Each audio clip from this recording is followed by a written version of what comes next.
Robert met Amanda and immediately fell in love. At that time, he already had a high position in the company. But she was a young party girl. She didn't care much about who she married, as long as they had money. However, she didn't quit her job because she enjoyed the company and the work was not difficult. Amanda worked as a secretary. As Christmas approached, corporate parties were being planned. Amanda had an event at her company and didn't hesitate to go to an expensive restaurant at someone else's expense. At the restaurant, she noticed a well-dressed man without a wedding ring on his finger. He was a desirable target for any self-respecting woman. Their company was also having a party, but at a nearby table. Amanda would occasionally glance at the man she liked, and eventually her efforts paid off. He noticed her and asked her to dance. Her colleagues disapproved, knowing that Amanda was married. Her dance partner introduced himself as Kosti and spoke loudly in her ear, his breath pleasantly warming her skin. Kosti smelled of perfume and tobacco, a scent that Amanda found appealing. After the dance, he asked if he could buy her a cocktail, and she agreed. While Kosti stepped away, Amanda's friend and co-worker Chris confronted her about her behavior. "What do you think you're doing with a husband at home?" She scolded. Amanda was surprised by how calm and confident she appeared. It seemed as though this wasn't the first time she had seduced a man, despite being married. "Go away, he's on his way," Amanda told Chris. Even though it was a small act of infidelity, Amanda took it very seriously. Her first husband had cheated on her in their marital bedroom, and since then, she had a strong reaction to the subject. For the rest of the evening, Amanda gave Chris a disapproving look, but Chris pretended not to notice. Kosti offered Amanda some privacy in the bathroom stall, and she agreed. She was eager to try something new, but her husband always refused such experiments. Chris noticed when Amanda and Paul disappeared behind the door of the men's room and was overcome with indignation. She briefly considered whether she should be a good friend and open Amanda's eyes to Robert's behavior. If someone had told her about her ex-boyfriend's infidelity years ago, she would have been grateful. With that in mind, she made her decision. As the battered Amanda and Kosti, adjusting their pants, came out of the bathroom, Chris took out her phone and took a couple of pictures. Then, while the pair were still drinking cocktails behind the bar, at that moment, the man's hand was resting on her friend's thigh, squeezing it lightly. Chris was so angry at her friend that she wouldn't stay until after the event.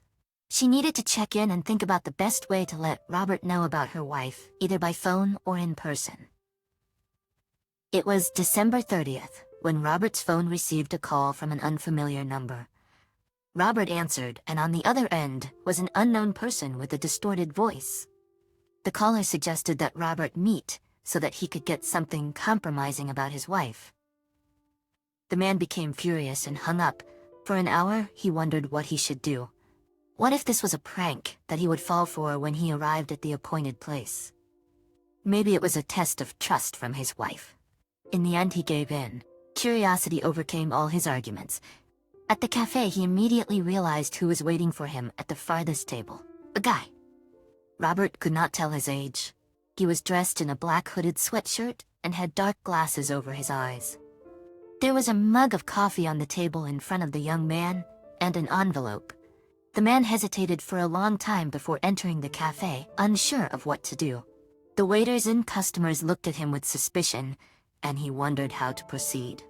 Finally, he approached the guy in the sweatshirt and sat down opposite him. He nodded, trying to keep his anger and indignation in check. The boy silently slid the envelope towards him and then left. There was still an untouched mug of drink on the table. The man put the envelope aside, and the waiter approached him. Robert ordered and finally made up his mind to pour the contents of the envelope onto the table. He immediately realized who was in the picture, his wife, Amanda. As he compared her appearance to the decorations surrounding her, he realized that it was from a corporate party a week ago. As he looked through the pictures, he began to understand what they were showing.